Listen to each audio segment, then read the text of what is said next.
Kenapa banyak kiai yang ceria? Karena tadi satu-satunya cara kita menandingi hegemoni maksiat adalah pembawa taat itu ceria. Karena orang itu mesti mencari kebahagiaan. Sebab itu para nabi itu mengajarkan agama ini dengan cara yang bahagia. Misalnya mangqala la ilaha illallah dakhalal jannah. Nabi tidak ngendikan gini, mangqala la ilaha illallah terus salatnya benar, puasanya benar, belajarnya benar, jadi kiainya benar. Wah itu kalau itu panjang sekali, banyak yang enggak masuk surga. Sementara kubu yang lain kampanye, sudah tenang bersama bapaknya di surga. Lah kita kampanyenya, kon salat ra mesti ditampa. Puasa ora mesti ditampa. Wis repot, syaratnya ditampa ikhlas wangel. Kowe ora bakal iso. Berarti maknane kan ora bakal mlebu swarga. Akhirnya wong kan mikir, wis salat tetep ra swarga, puasa tetep ra swarga. Mendingan ra salat. Jadi kita ini kan bersaing sama kampanye aku sebelah gitu. Makanya saya milih manhaj pokoknya Islam apik. Tapi bukan berarti saya menyepelekan aturan-aturan dalam sholat, karena yang kampanye itu sudah banyak. Biasanya kiai-kiai sing kereng kampanye tentang sing kereng-kereng. Itu saya manfaatkan ya sudah, itu bagian jenengan. Jadi orang itu harus mikir. Agama Kristen itu diterima di Eropa di mana-mana. Di antara sebabnya adalah karena orang dijamin masuk surga. Orang mau kayak apa faseknya tetap kalau mati bersama. Kita enggak. Sudah kiai, sudah mulang terus masih didoain. Semoga amal baiknya diterima, amal buruknya masih ngeper apa? Sehingga Rasulullah, kalau kita meyakini syafaatu Rasulullah SAW, itu cara berpikir harus kita balik. Misalnya begini, wong Islam nakale ngono, penggaweane maksiat kok disyafaati Kanjeng Nabi kurang penggawean. Caranya berpikir jangan gitu. Kalau gitu kayak mari mangkal, wong nakale ngono kok untuk syafaati Kanjeng. Tapi cara berpikir gini, syafaatu Rasulullah itu wasi'ah, luas sekali. Syafaatu Rasulullah ghairu munhasirah, tidak terbatas. Syafaatu Rasulillah itu lebih sakti ketimbang dosanya umatnya. Semua ulama dulu kalau nyifati Allah juga gitu. Allahumma misalnya, maghfiratuka awsa'u min dzunubina. Ya, yang misalnya yang pakai mutakalim ya, Allahumma maghfiratuka awsa'u min dzunubi wa rahmatuka arja intimin amali. Jadi jangan kitanya dulu. Kalau kitanya dulu kan nyifati kita dosa banyak. Itu sama ndak usah ngaku sudah tahu semua. Tapi nyifati pertamanya apa? Allahumma maghfiratuka awsa'u min dzunubi wa rahmatuka arja intimin.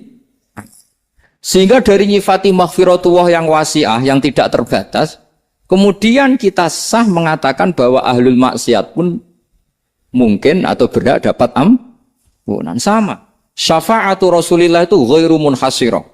Syafa'atu Rasulillah itu wasi'ah. Sehingga salah riwayat syafa'ati li ahlil kabair min ummah. Itu bukan menyangkut melegalkan kabiroh. Bukan menyangkut mengesahkan orang Islam dosa besar. Karena nanti dapat syafaatnya Rasul. Cara berpikir jangan gitu. Nanti kamu mentasjek memberanikan orang melakukan maksiat berdasar iktimat syafaati Rasulin. Itu jangan gitu cara berpikir dibalik apa? Syafa'atu Rasulullah awsa'u wa awsa'u. Sangat sehingga saking luasnya sampai yang tukang maksiat saja kebagian. Sama rahmatnya Allah Ta'ala itu wasi'ah, rizkinya Allah ya wasi', sampai wong nganggur ya iso mangan. Lah begitu juga rahmatnya Allah Ta'ala itu wasi'ah, sampai wong sing sumpek utange akeh ya iso guyu.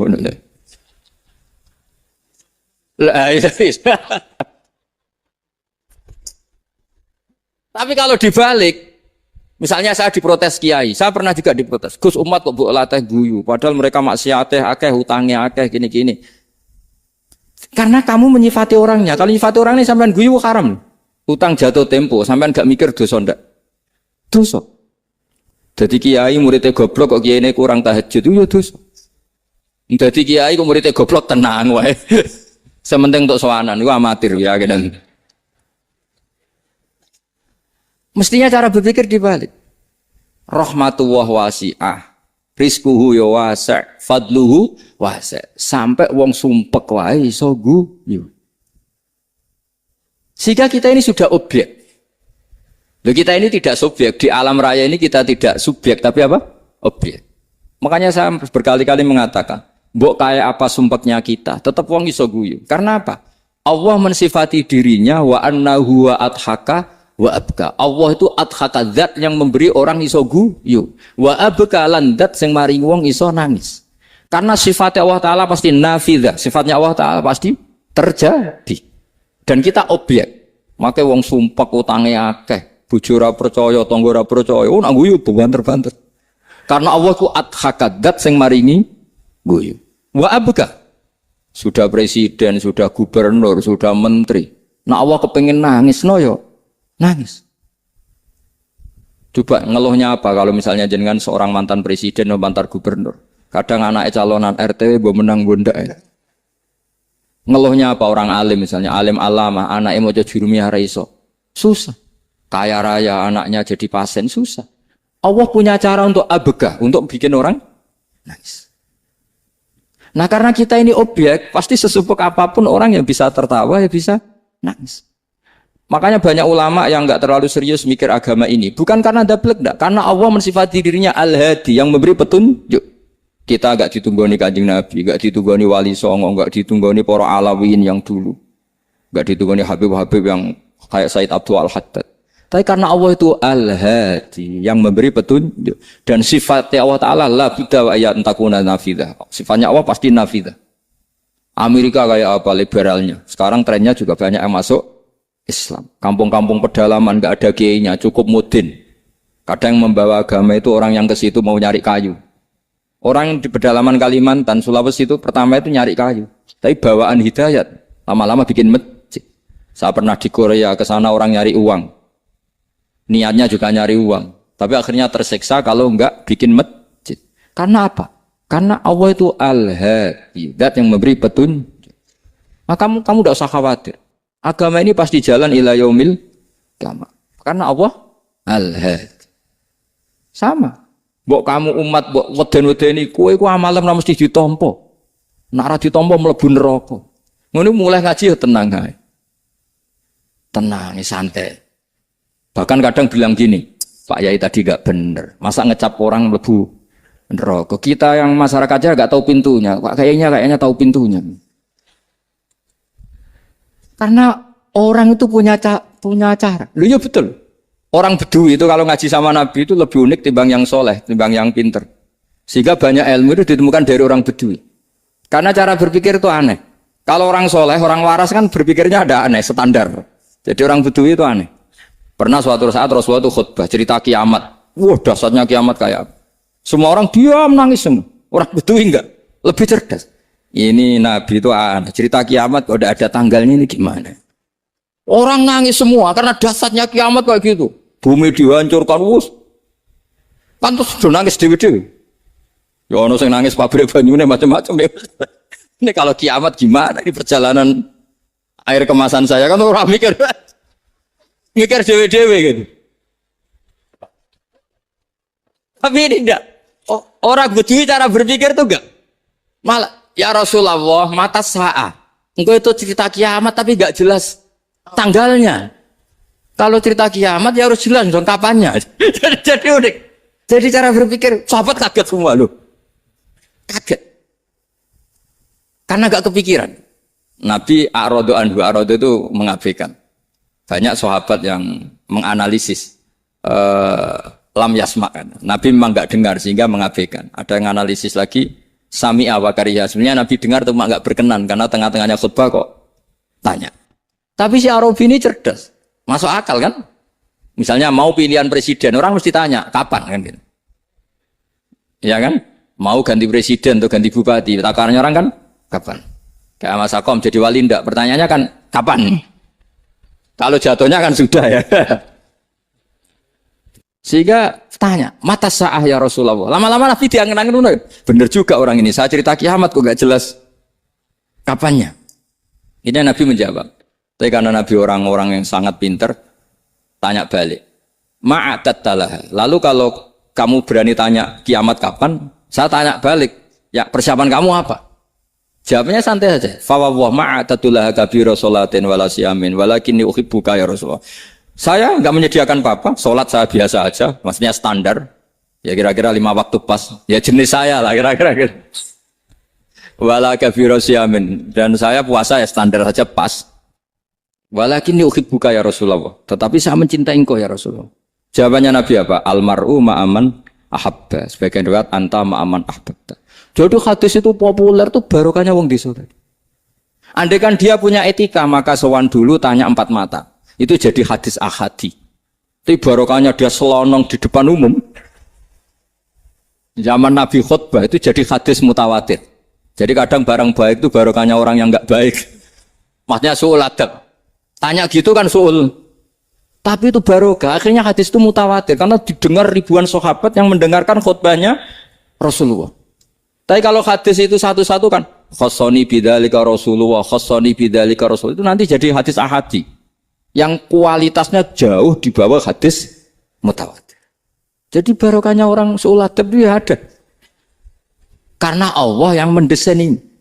Akhirnya kata sahabat, kata Anas bin Malik, mereka itu mangkelnya bukan main sama Arabi tadi, karena tanya nggak sopan sama Rasulullah.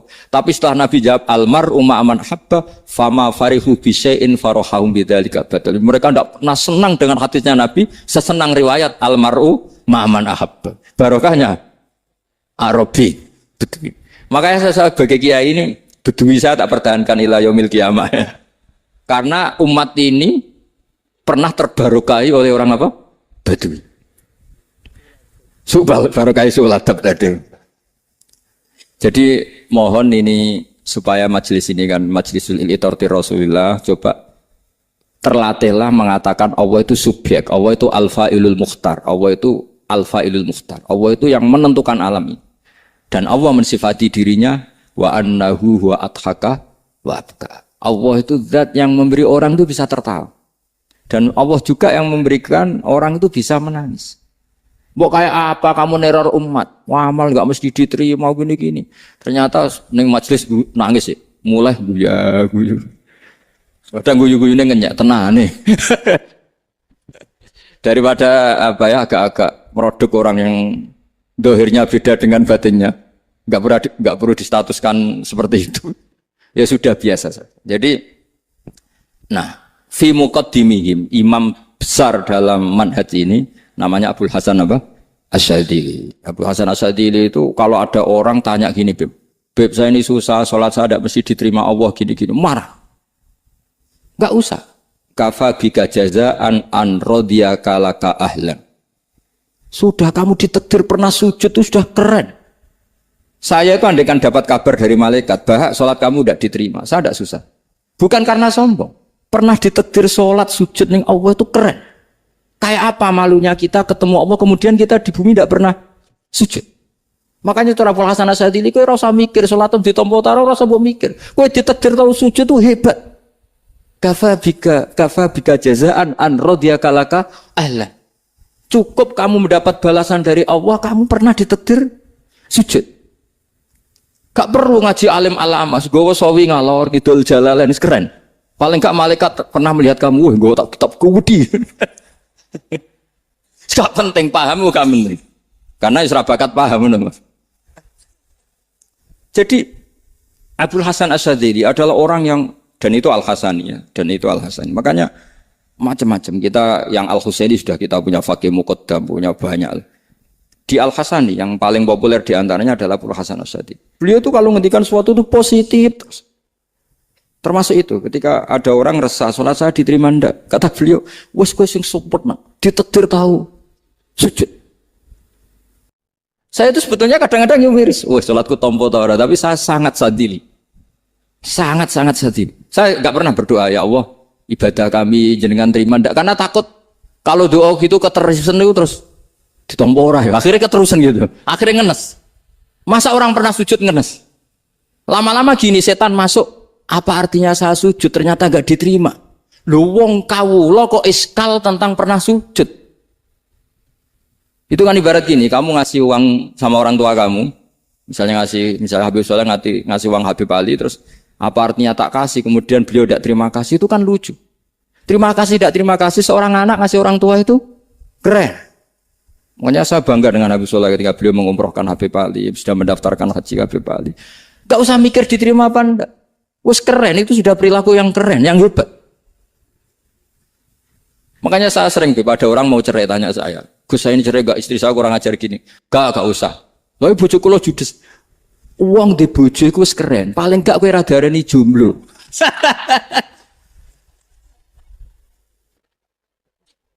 Oh, diarani duda ora enak. Wes luwe sabar ndi diarani duda mek diarani bojo judes. Enak bojo judes cek gagah. Di bojo lah.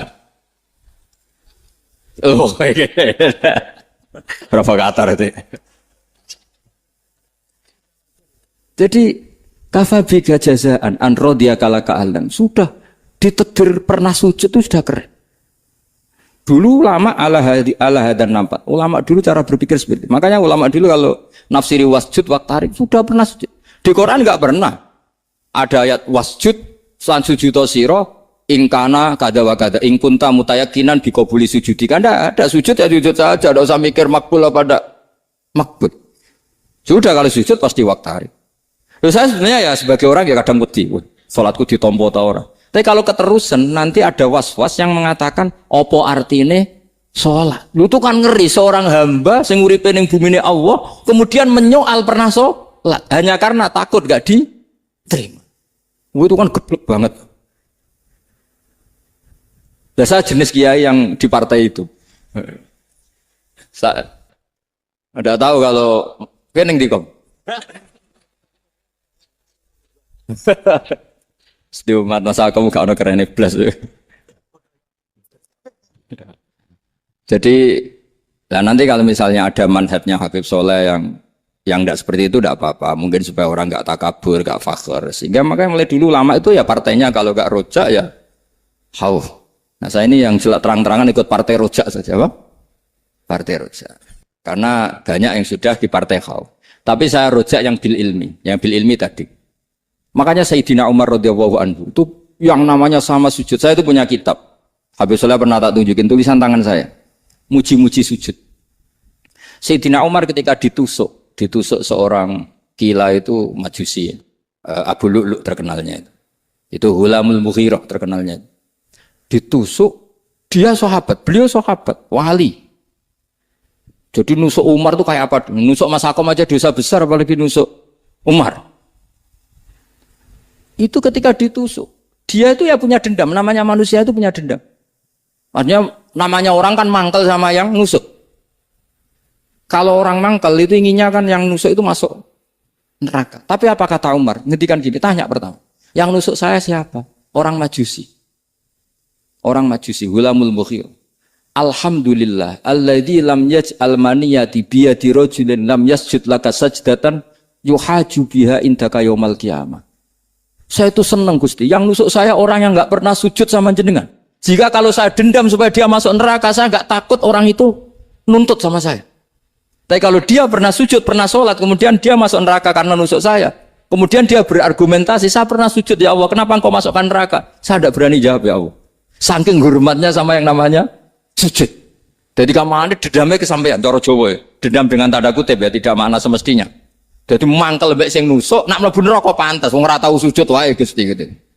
Tapi kalau pernah sujud, kemudian dia masuk neraka karena saya, bisa yuhajuni biha yaumal qiyam. Jadi kayak apa sujud? Saya apa?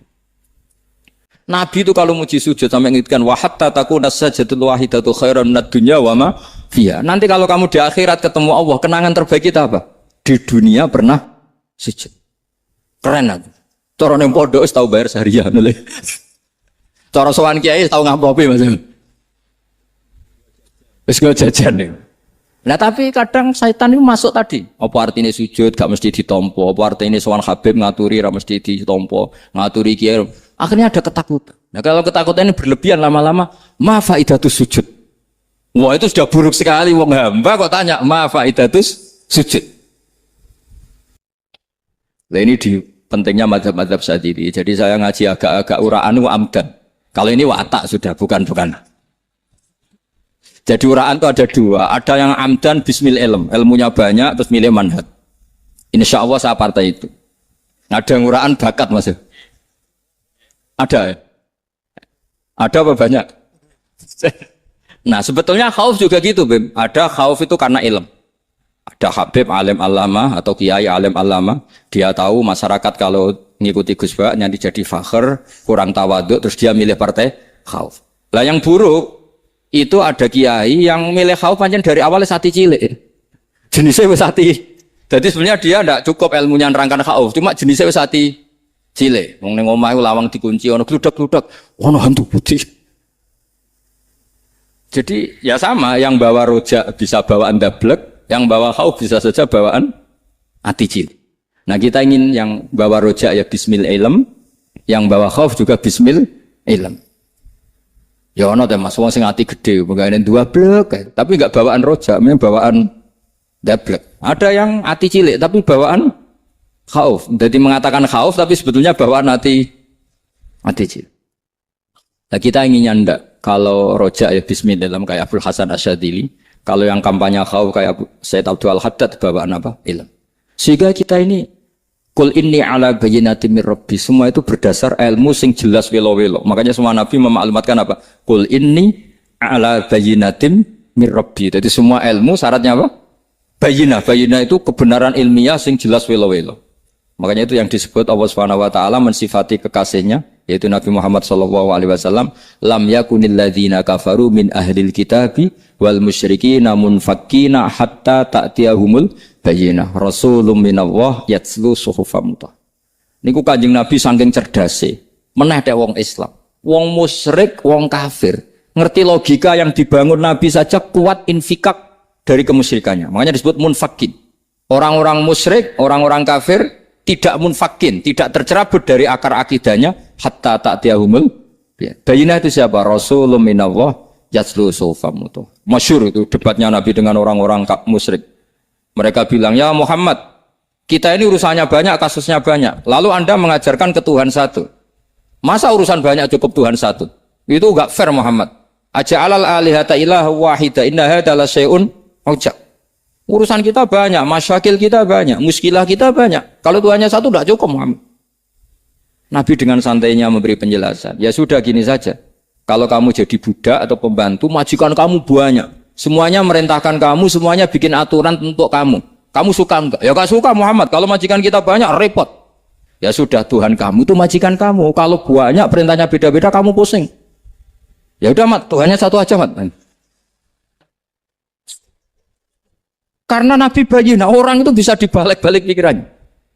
Dan makanya disebut daraballahu masalah rajulan fihi syuraka'u mutasyakisuna wa rajulan salamal lirajul hal yastawiyani masalah alhamdulillah. Jadi Nabi itu kalau adu argumentasi itu luar biasa. Jadi segampang itu Nabi memberi apa? Argumentasi. Karena beliau adalah al-hujjatul balighah. Jadi Nabi itu enggak pernah kalah. Pernah Nabi debat sama orang Yahudi. Muhammad, saya ini turunan Ibrahim. Kita ini Israel ya. Kita tahu Israel adalah turunan Nabi. Israel nama lain dari Yakub. Yakub bin Ishak bin Ibrahim.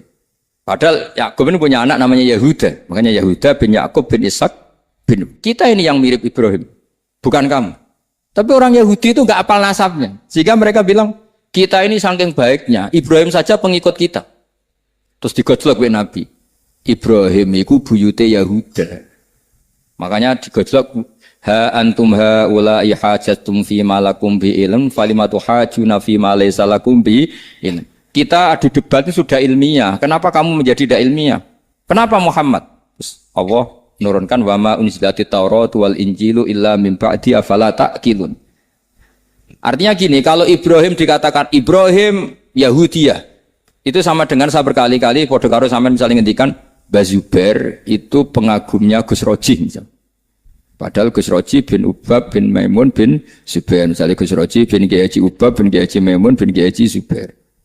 Nah Ibrahim itu kan Yahuda bin Yakub bin Ishak bin Ibrahim. Terus mereka bilang Ibrahim itu pengikut Yahudi. Itu kan kebalik-balik. Kayak Habib Hasan itu pengagum Habib Soleh. Kan Habib Hasan rohnya ini gimana ini sih mbahnya kok dianggap. Nah, sehingga orang Yahudi ketika Nabi berdebat beda dengan Nabi Muhammad SAW. Ketika ditanya, kenapa kamu yakin agama tauhid? Millata abi. Karena ini agama nenek moyang saya. Millata abikum apa? Ibrahim. Jadi jelas. Akhirnya orang Yahudi ngerti. Ya kan sama dengan mengatakan tadi Pak Karno itu pengagum Puan Maharani. Kan aneh enggak kalimat itu? Mbah Hasyim Asy'ari itu pengagum Gus Dur. Gak lucu. Itu debat. Jadi Nabi itu orang yang bayina. Bayina itu kalau menerangkan kebenaran itu bahkan orang kafir pun bisa infikak, bisa munfakin, tercerabut dari akar. Nabi itu mudah sekali merubah logika. Makanya di Quran sering ada kata aro'aitum. Karena memang tadi. Nah saya mohon apapun pilihan Anda rojak, kayak Abdul Hasan As-Sadili tadi. Ketika orang resah sujudnya diterima apa enggak, sholatnya diterima apa enggak. Beliau bisa berargumentasi betapa pentingnya sujud. Wes ajong kowe iku kawula, tahu sujud iku keren. Saman bayangkan betapa malunya kita. Kalau kita ketemu Allah kemudian di dunia enggak pernah. Lho paribasane kula mlebu swarga lah wisin. Mlebu swarga, tapi ning donya ora tahu wisin. Sama seperti kowe di guru, saurip-uripmu ora tahu salam templek wisin. Kira-kira seperti, meskipun salam templek ora penting. Ya ora penting to, misale soleh salam templek 50.000, duwe wis akeh ngono. Nama sakom penting kudu rokok. Itu bukan nilainya kok, betapa malunya kita. Saya dulu mau sarang, andai kan tidak pernah khidmah sama ya malu tenan sebagai apa? Santri. Makanya Sayyidina Umar ketika beliau dibunuh orang, itu pertanyaan pertama, dia pernah sujud enggak? Enggak pernah. Andai kan dia pernah sujud, maka saya tidak berani masukkan dia masuk neraka. Takutnya dia protes sama Allah, ya Allah saya pernah sujud, kenapa harus di neraka? Atau Umar ditanya Allah gini, Umar, kue ridho wong sing tahu nyembah aku, kemudian dia di neraka. Kayak apa? Jadi makanya Umar ketika wafat ketika alhamdulillah alladzi lam yaj'al maniyati biyadi rajulin lam yasjud laka sajda. Ya jadi saya mohon sekali jadi majelis ini sebuah majelis mubarak, caranya tauhidnya dibenarin ya, tauhidnya dibenarin. Jadi Allah itu adhaka wa abka, Allah itu al-hadi, Allah itu ar-razzaq. Sehingga menteri ekonomi mbok salah rumusillah wong tetep mangan. Mergo Allah itu ar-razzaq. Mbok negara dikelola keliru lah wong tetep mangan, wong Allah itu harus. Kiai ya rada akeh sing di masalah. Tapi ya tetep agama ini jalan. Lho andai kan syaratnya agama ini kiai ini bener. Wah ya repot. Kowe iso bayangno masakom bener terus. Tapi agama ini berkali-kali coba di TV itu banyak nyun sewu, ada ustadz, ada kasus apa, ada kiai, kadang ada masalah hukum. Agama ini jatuh enggak masalah. Padahal di TV sudah dinasionalkan kan. Ada kiai terlibat kasus hukum atau ustadz tertangkap karena melakukan apa itu. Tapi enggak ngefek. Karena agama ini bihifdillah wa biriayatillah. Sama. Negara mana-mana kadang manajemen ekonominya enggak jelas. Tapi masyarakat ya makan. Karena Allah rezak. Sama, aku kancanan masako mengeluh. Tapi Allah adhaka. Akhirnya iso guyu. Padahal orang untungnya blas kancanan dede. Tapi karena Allah itu adhaka.